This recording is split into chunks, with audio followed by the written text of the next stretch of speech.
Hello guys, welcome back. So today we are looking at decision trees versus random forest. So we'll start by exploring what decision trees are and we'll try to understand how they differ from random forest. So this is more of an intro to random forest series. So let's get started. So what is a decision tree? Decision tree. So a decision tree is a simple model that splits data based on certain questions or conditions to make a decision. So it sort of works like a flowchart. Let's look at an example. So we've been talking about this example of whether a student will pass or fail an exam in our other algorithms. So let's stick to this example. So let's say we have student data with hours studied, and then amount of sleep. So these are our features, amount of sleep.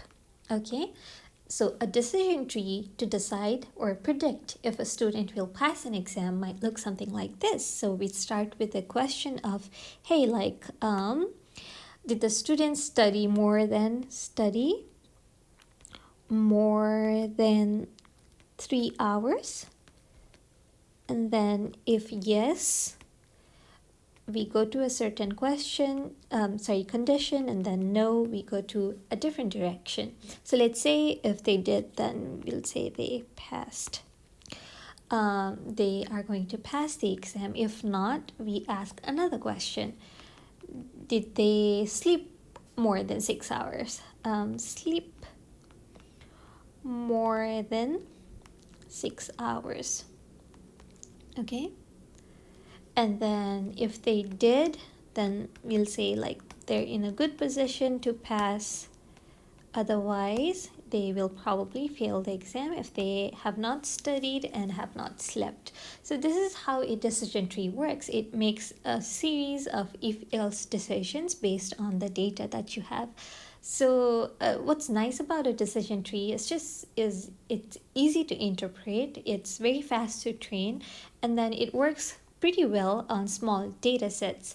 However, when it comes to larger data sets, it can sometimes overfit.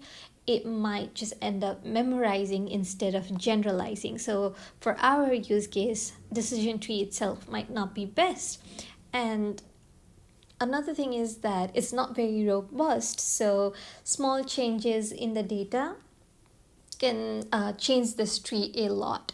So because of these limitations, we introduce something called random forest. So what's a random forest? And notice how it's a forest instead of a tree now. So a random forest is a collection of many decision trees working together, like the name suggests. And instead of relying on one tree, it sort of builds on multiple trees and averages their predictions if it's for regression, or just takes a majority vote if it's for classification. So how does it work? Let's look at a simple example of how it might work. And we're gonna okay, let's actually have a data set. So I'm going to say this is a student, hours studied, sleep, and then our pass or fail. These are everything we need, right? So I have, let's say, A, B, C, D, E, F students, and then A studied 2 hours, slept 8 hours, and then failed 5, and then 6 hours and passed. Let's say C, 1 hour for fail. I'm just going to fill these up quickly. 3, 5 pass, and then 4, 6 pass. Okay, so it's my random data set. So in random forest does something called bootstrapping. So what does that mean? Bootstrapping.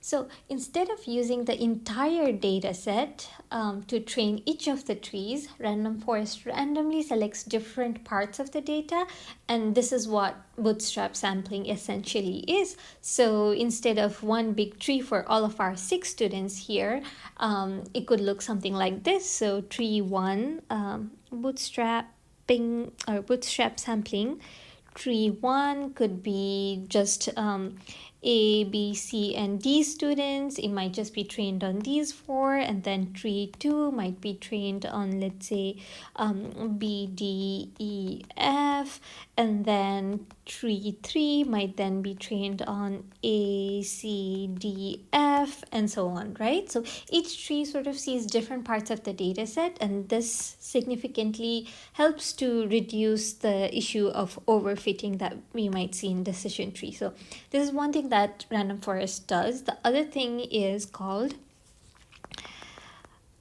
feature selection. So feature selection basically means when training a single decision tree, we look at all features, right?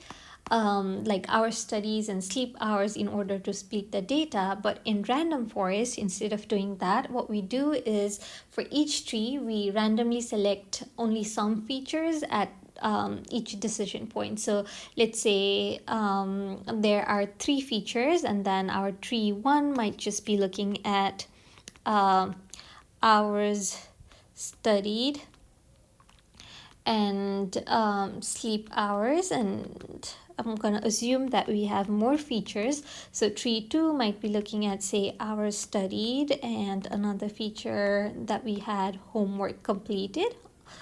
And then tree 3 might be looking at sleep hours and homework completed. Okay, so I know I introduced a new feature out of the blue, but I hope you get the point. And so this sort of randomness makes each tree slightly different and then prevents the overfitting to specific features. So that way our model can be more better for generalizability. I can't pronounce. Can be more generalized is what I'm trying to say. Okay, that helps to avoid overfitting. And then the other thing that happens in a random forest is something called voting. Okay, so once all trees are trained, they work together to make the prediction, right? But if it's a classification problem like our pass and fail, then what they do is each tree makes a prediction, and then the final result is decided by a majority vote. Okay, so our tree 1 might see something, tree 2, tree 3, and then we take like a majority vote, and then that's our final prediction. Okay, and if it's a regression problem, then a regression problem could be something like predicting a number, for example, exam score, and at that point the final prediction would just be average of all trees prediction. Okay, but for our classification, just know we vote, and then whatever's the majority, we just take that. So these are like important features of random forest. This is a quick intro. I hope you sort of see why random forest adds value over decision trees, but I hope you also see that it's nothing too intimidating. It's when you break it down, it's something very simple to understand. So yeah, in the next video, we'll be looking at more for random forest. See you there.